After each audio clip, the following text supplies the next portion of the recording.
Hi, I'm back. So we're gonna go ahead and do the rest of the slides. I have the epidermis and the yeast. I have my tube here. I will go ahead and run my tube on the flame to make sure that I have no bacteria at the tip so that I can run my inoculation stick on that. I will grab my inoculation stick and run it through the flame as well. I just got it out of the alcohol and I make sure that it was clean so I don't transfer any of the bacteria onto the next slide. Carefully, I dip this here all the way to the bottom without touching the sides.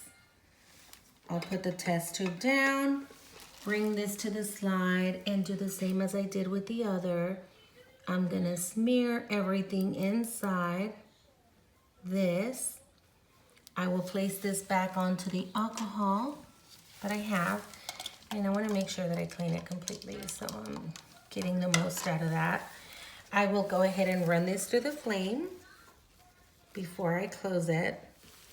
And then I'm gonna close this up and move on to my next, which is my last one, which is the yeast. This other one here, the epi, in order for it to dry, I can either do the same thing I did with the E. coli, let it air dry, or run it through the flame. I'm gonna go ahead and run it through the flame. It tells me here that I can do it 4 to 5 times. And just enough to give it heat for the bacteria to dry up. I'm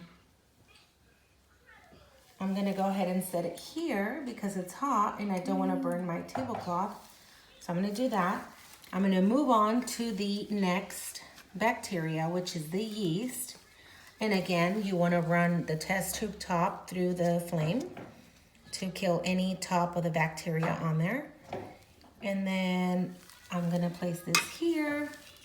I'm gonna grab my loop, clean it from excessive alcohol, and then just run it quickly through the flame.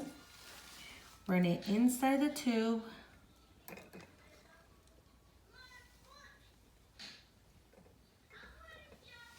And back onto the slide, inside the little circle that I drew with the Sharpie. And then once I'm done with that, I will again place this inside the alcohol, let it sit there, get my test tube, flame it,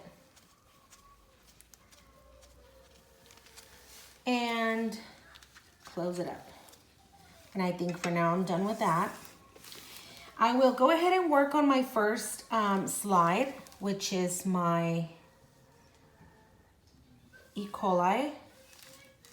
This is not hot anymore. This is my E. coli here. I wanted to go ahead and begin staining, but I see it's still a little damp, and so I need it to be completely dry. I'm gonna go ahead and come back on a different video and stain all 3 of them to get this out of the way. So for now, I will set this here on the side and just wait for the rest to either air dry or I can run them through the flame. I will come back and stain all 3 of them. Thank you.